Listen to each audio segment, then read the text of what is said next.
Bonjour Guillaume. Eh bah, énorme news, énorme news. Nathan Diaz is back. Il est de retour. Ouais. Alors là, clairement, personne ne pouvait s'attendre à ça. Pourquoi? Parce qu'il affronte Leon Edwards le 15 mai prochain, UFC 262, co-main event, premier co-main event de l'histoire de l'UFC en 5 rounds qui n'est pas pour le titre. Et donc à Houston, Toyota Center, co-main event du main event. Michael Chandler contre Charles Oliveira pour la ceinture lightweight. Ça va être complètement dingue, mais maintenant on lance directement le générique.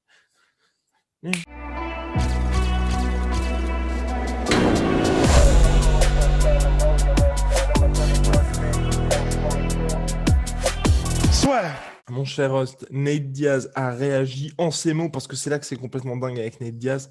C'est, bien évidemment, on va rentrer dans le vif du sujet ensuite avec le combat, mais c'est là, tout le monde l'a fermé. C'est Nate Diaz qui a annoncé le combat.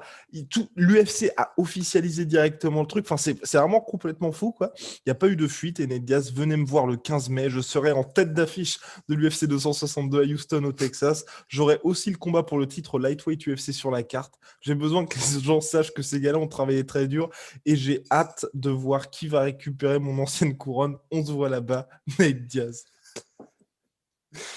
Mais tu vois, c'est là où c'est exceptionnel, c'est qu'on peut dire ce qu'on veut et ça, je pense que c'est de moins en moins les gens qui disent mais il est trop stupide, etc. En vrai, je pense que les gens commencent à se rendre compte que pas du tout.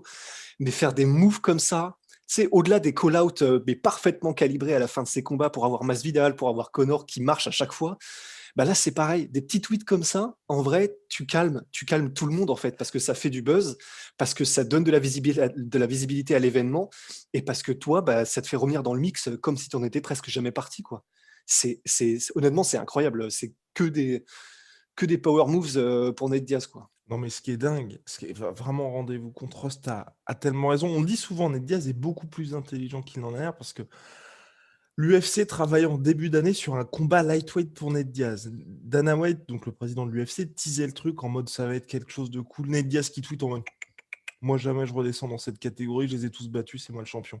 Donc là on a un mec qui a fait 2 combats en welterweight, donc un combat en welterweight face donc en 2019, l'année de son retour, alors que ça faisait 3 ans qu'il n'avait pas combattu. Il restait sur 2 combats contre Conor McGregor en 2016, une victoire, une défaite. Là, il revient. Il bat Anthony Pettis en welterweight, donc Anthony Pettis, lightweight naturel. Il perd contre Jorge Masvidal pour le titre de BMF. C'est lui qui voulait le combat. C'est l'UFC qui organise, qui crée cette ceinture pour lui. Il perd par TKO, donc arrêt des médecins, même s'il était complètement dominé dans le combat. Et là, donc Nate Diaz, qui revient 2 ans plus tard, il affronte le mec qui est troisième de la catégorie welterweight. Donc, si vous voulez, le gars, en fait, c'est comme si il n'avait pas perdu, si vous voulez. Et là, en cas de victoire, il sera à ça du titre. Enfin, Non, mais c'est complètement fou. délirant. Mais tu sais que c'est marrant parce que tout à l'heure, du coup, on s'est dit, vas-y, bah, on le fait maintenant, le podcast, etc. Et tu m'as dit, bah attends, laisse-moi 15 minutes parce qu'il faut vraiment que je travaille le truc et tout. Tu sais que sur ces 15 minutes, personnellement, en fait, j'ai passé 10 minutes à rechercher sur Google une expression qui voulait dire un truc, mais genre, tu sais, extraordinaire et hyper rare, en fait. Et j'ai même pas trouvé, d'ailleurs. Donc, j'ai tu sais, le loup blanc, ça n'a rien à voir, etc. Mais juste pour mettre l'emphase sur à quel point est-ce que ce mec-là est spécial, en fait. Parce qu'il y a que des gars comme Nate Diaz qui sont capables de faire ça. Le mec n'est même pas champion, il n'est même pas ancien champion. C'est complètement fou. Mais c'est-à-dire qu'il a une telle traction médiatique et il est tellement légendaire, quoi qu'on en dise, il est légendaire dans le paysage MMA que littéralement n'importe qui en lightweight et en welterweight serait prêt à abandonner. C'est ce que fait Leon Edwards, hein, parce qu'en soi, ok, il est très confiant qu'il va gagner Leon Edwards, tu vois, Ça lui apporte de mais la visibilité. exactement. Et c'est pour ça que pour Leon Edwards, c'est parfait. Mais n'empêche que, il prend un mec qui est, je sais, il est même pas classé en welterweight, Nate Diaz. Il prend un mec qui est même pas classé, donc après Ramzat qui était pas classé, il prend un autre mec qui est même pas classé en tant que Nate Diaz. Sauf que, bah, de la même manière que Ramzat, voire même encore plus, il va prendre un gars qui, tout ce dont il a besoin, Leon Edwards, c'est de la visibilité, c'est de l'attraction médiatique. Alors là, avec Nate Diaz, en plus en 5 rounds, en plus ça va être un combat que les gens vont presque encore plus attendre que le combat lightweight. C'est tout bénef. Honnêtement, c'est génial pour Leon Edwards. C'est le meilleur move possible. Mais c'est quand même dire à quel point Nate Diaz, c'est un éléphant rose. Ça n'existe pas dans le paysage MMA des gars comme ça.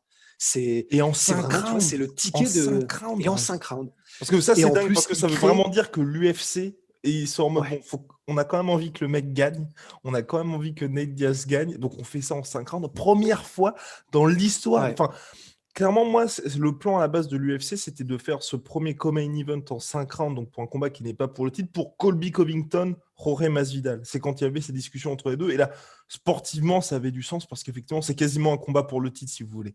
Mais là, enfin, non, c'est complètement Non, mais dingue. Ouais, tu te retrouves en fait, bah, parce que quand même, c'est vrai que, bah, ok, c'est Ned Diaz, il n'est pas classé en welterweight, et ok, sa dernière victoire en welterweight, c'est Anthony Pettis, qui est en ancien lightweight slash featherweight, mais il n'empêche que, ben, déjà, je suis d'accord avec toi. Je pense que l'UFC fait ça parce qu'ils savent qu'en mettant 5 rounds, ils augmentent les chances de victoire de Nate Diaz. Et ils le savent, ils s'en sont particulièrement conscients. Et déjà, un, de victoire, et deux, de combat spectaculaire. Parce que c'est vers les derniers rounds où ça risque d'être plus spectaculaire si ça va jusqu'en les derniers rounds. Et c'est vrai qu'en plus de ça, c'est quand même un combat qui, bah, quoi qu'on en dise, est important pour le paysage welterweight. Parce que Nate Diaz, ok, il est pas théoriquement, il n'est pas dans la course. Enfin, c'est le truc le plus surréaliste du monde, ce serait Nate Diaz versus Kamaru Usman. Tu vois, enfin, ça n'aurait aucun sens. Mais n'empêche que ce combat-là, c'est entre le numéro 3 et un mec qui est une légende. Donc, ben, c'est un combat qui est extrêmement important. Et donc, c'est vrai que un 3 rounds pour un combat comme ça, ce serait presque, ça aurait été bizarre, quoi. Et du coup, non, non, ça a vachement de sens. C'est, encore une fois, quand même, c'est stylé que l'UFC le fasse, tu vois. Honnêtement, on pourra jamais leur reprocher le fait qu'ils prennent des risques et qu'à chaque fois, ils sont sur la brèche, l'UFC. Ils veulent toujours être les gars qui ont les dernières meilleures idées. Et ça, c'est génial. Ils l'avaient fait à la base Toujours avec sur donc la le premier. brèche. Toujours sur la Toujours sur la brèche. brèche. Bah, d'ailleurs, on peut aussi rappeler, tu sais, parce que à chaque fois, ça se fait petit à petit. Le premier combat qui n'était pas pour le titre en 5 rounds, c'était Chris Lieben contre Mark Munoz. Et en fait, ils avaient fait ça après que, en gros, il y avait eu un combat John Fitch versus BJ Penn. Ça avait fini en égalité. Et en gros, et c'était un main event. Et en gros, Dana White avait dit, mais putain, enfin, c'est plus possible en fait. Les égalités, c'est le pire truc possible, encore pire pour un main event. Donc, il faut au moins que tous les main events, c'est-à-dire ceux pour quoi les gens payent ou regardent, soient dans une configuration où ça peut se décanter au bout d'un moment en fait. Et du coup, ils avaient mis en place les combats en synchrone, même quand ça n'était pas pour le titre. Et là, le fait qu'ils le fassent pour des combats qui sont même pas en main event, mais très intéressant et particulièrement intéressant pour la course au titre dans la catégorie donnée. En vrai, c'est hyper malin. Franchement, c'est super malin. Et c'est génial. Enfin, là, honnêtement, tout est incroyable dans ce qui se passe là. Non, c'est clair. Et puis ça, je te rejoins complètement parce que c'est vrai que maintes et maintes fois, j'espère juste que l'UFC va réitérer l'expérience. Soit, tu vois, se dire que désormais, pour les pay-per-view, tu vois, tous les pay-per-view, les combats qui sont comme main event et qui ne sont pas pour le titre, ils les font en 5 rounds. Ou alors, tu vois, quand il y a des incidences sur le titre, parce qu'on se souvient, moi, j'avais été très frustré de Romero Costa, tu vois, qui avait été Ah seulement en 3 oui. rounds. Enfin, il y a certains combats comme ça, tu vois, où on les regarde, on se dit quand même, enfin, ça n'a aucun sens. Ouais, Et ça aurait été des combats qui auraient été main event d'un UFC Fight Night. Donc, tant qu'à faire, ouais. autant les mettre en 5 rounds tout simplement. Et t'as raison, reste là-dessus. Enfin, là-dessus, même sur énormément de choses d'ailleurs. Et par contre, bon, les gars, sportivement, c'est juste là où moi j'ai un petit peu peur. Parce que je ne vois pas Leon Edwards finir Nate Diaz, mais je le vois gagner tous les rounds. Et je le vois bien gagner tous les rounds. Et c'est pour ça que, encore, tu vois, contre Justin Gaethje, j'avais un intérêt pour ce combat-là parce que certes, debout, c'était très très chaud pour Nate Diaz, mais tu vois, je me disais, au sol, il peut vraiment se passer des choses. Là, Non, c'est chaud, hein. enfin, dans n'importe quel cas de figure, je me dis c'est très compliqué. Et finalement, le seul endroit où j'ai un petit peu d'espoir pour notre cher Nate Diaz, c'est le fait que ce soit en 5 rounds. Mais là encore, Leon Edwards, il n'y a aucun moment où il nous a montré que le mec plongeait complètement. Bah, c'est là le problème. C'est que C'est là le c'est problème. c'est qu'on sait que, bon, au moins, Nate Diaz, ça, il y a un truc qui est absolument certain, c'est qu'il fait partie de cette catégorie de combattants qui jamais, jamais n'abandonnera. Jamais, jamais, jamais. Les seuls moyens, si tu ne le finis pas, de terminer un combat avec Nate Diaz, c'est l'arrêt des médecins, tu vois, comme si c'était passé avec Masvidal. Donc, c'est au moins quelqu'un qui, au 4e ou 5e round, tu sais, tu es jamais, à l'abri de, il arrive à un moment donné, tu sais, comment s'appelle-t-il? Leon Edwards fait une erreur ou commence à prendre un peu trop la confiance et genre fait l'espèce de lazy jab ou un truc ou une entrée un peu flemmarde et Nate Diaz le touche une fois, le touche 2 fois et en mettant la pression, tu sais, on sait jamais, ça m'étonnerait beaucoup, mais on sait jamais, il peut créer un espèce de synergie, une espèce de cinétique, pardon, un momentum. Putain, je suis vraiment un salopard de gars qui fait que les anglicismes, mais enfin, synergie, non. Mais voilà, il peut vraiment, tu sais, il peut créer quelque chose au 4e, au 5e round quand lui est encore relativement frais. Si il ne s'est pas fait dégommer les jambes ou le bide avec des middle kicks, ce qui est fort Ce qui est probable, possible, ouais. très probable, très possible. Mais il y a ça, il y a le fait qu'il était jamais à l'abri, qu'il te touche bien et qu'en gros, comme lui est encore frais, que toi, tu as travaillé. Parce que s'il met la pression, Nate Diaz, tu es quand même obligé de travailler pour, en gros, soit rester à la distance que toi tu veux, soit avec des middle, avec des low kicks, avec des clinches et des désaxages, un peu vraiment en mode Muay Thai comme Leon Edwards sait aussi bien le faire. Mais tu es quand même obligé de travailler. Alors certes, il n'a jamais eu de problème de cardio, mais c'est, mettons, fin de 3e round, mettons qu'il y a une espèce de shift et que là, tu dises: «Oh, OK, on a l'impression que Nate Diaz commence à choper un peu son rythme, on a l'impression que machin». Il peut apporter cette pression et ce côté un peu noyade. Ça m'étonnerait, mais c'est possible et en plus de ça, en clinch, ça pourrait être intéressant aussi parce que Ouais, mais là, dans le clinch, c'est ce qui m'inquiète aussi. C'est que Leon Edwards, c'est pas non plus. il aura Enfin, tu vois. l'avantage. Non, non, Mais c'est ça. il aura Alors que Nate l'avantage. Diaz, sur ses derniers combats, enfin, on a vu que dans le clinch, c'est contre Anthony Pettis qu'il avait notamment fait la différence dans ce domaine. Et c'est vrai que sur la fin, face à Masvidal, c'est là qu'on se disait, oh, peut-être que c'est en train de bouger. Là non plus, il aura pas ça sur lequel il peut se reposer. Enfin, c'est pour ça que pour moi, c'est terrible pour lui. À part se dire que Leon Edwards est 3e et donc en cas de victoire. En fait, je pense que c'est vrai que ce qui rassure par rapport à ça, c'est que Leon Edwards n'est pas un vrai finisher. C'est le seul truc qui rassure, c'est que c'est quelqu'un qui va te dominer totalement techniquement, ce qui rend d'ailleurs le combattant magnifique, Leon Edwards. Mais c'est pas quelqu'un où tu te dis, c'est pas un Gaethje en gros, c'est pas un mec qui va te détruire. C'est l'avantage qu'a Leon Edwards, qu'a Nate Diaz en fait, c'est qu'il sera toujours dans le combat, je pense. J'aime trop notre truc. Donc l'avantage Canet Diaz, c'est qu'Edwards va pas le finir en un seul coup. Ça, c'est. Mais Non, non, mais tu vois, non, mais c'est ça qui sportivement, est. c'est compliqué, hein. Ouais, ouais. C'est sportivement, c'est très compliqué, c'est clair.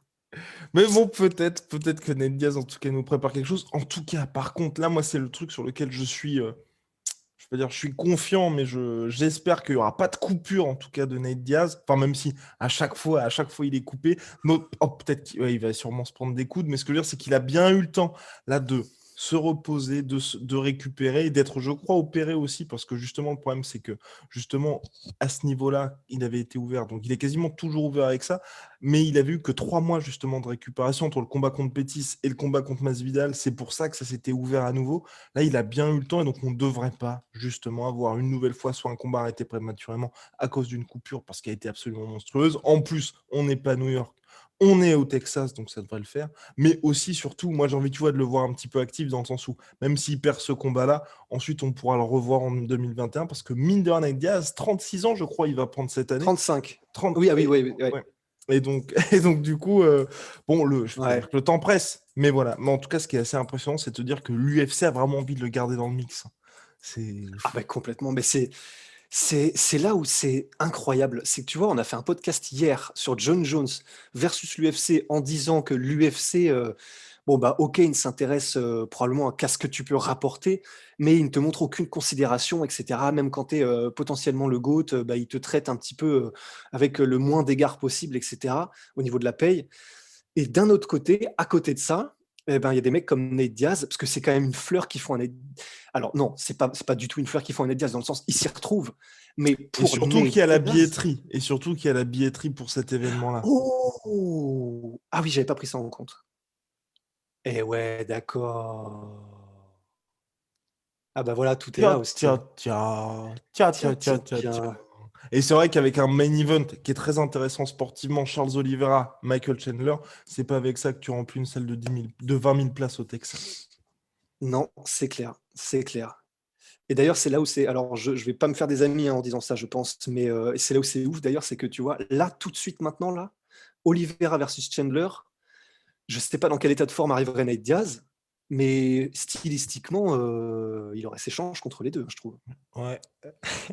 Oh, t'imagines le braquage à la Nate Diaz. Semaine du combat, il y a un des deux gars qui se blesse.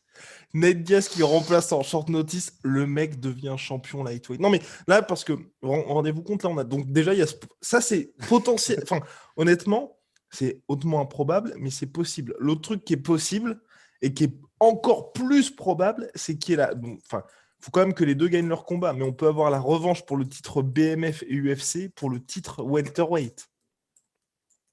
Attends, j'ai pas compris. Bah parce que Masvidal, si Masvidal bat Kamaru Usman et que Nate Diaz bat Leon Edwards, Oh, t'imagines?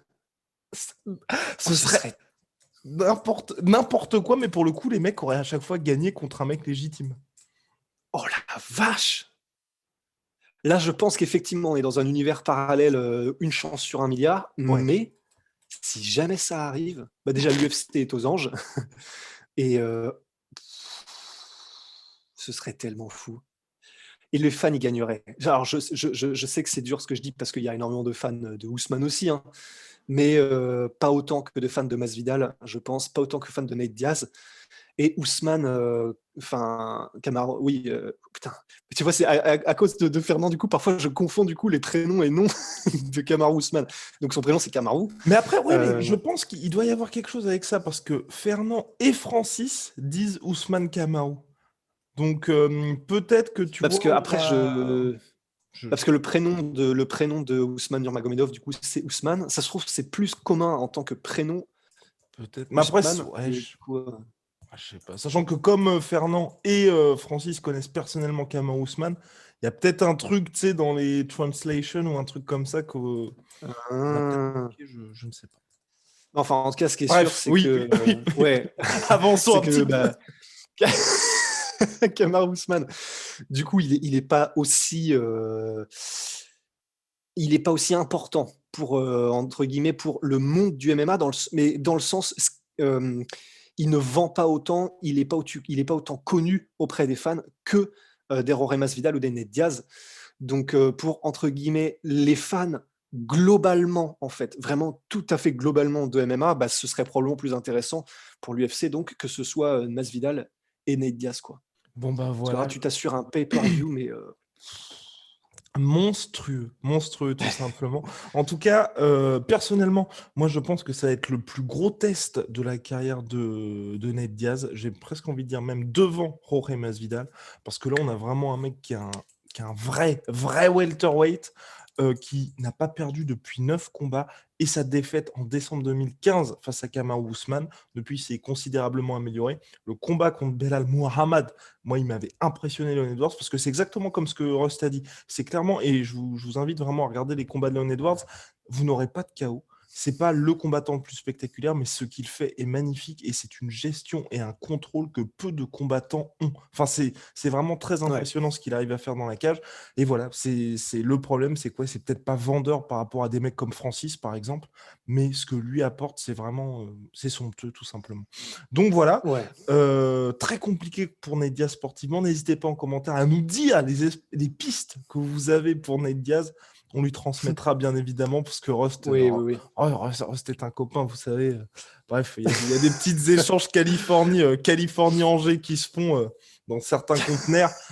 Bref, en tout cas, big shout out à My Sweet Protein.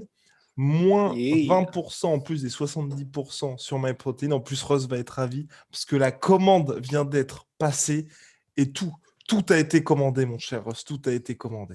Donc là, Donc allez, tous les cookies, les regardez. barres protéinées et tout là? Exactement. Regardez, je vis pour ce sourire-là. Je vis pour ce sourire-là. Donc voilà. Donc Rust va bientôt se transformer en Rust. Il y avait Cyril 3.0, il va y avoir Rust 3.0. Vous n'êtes pas prêts. Vous n'êtes pas prêts.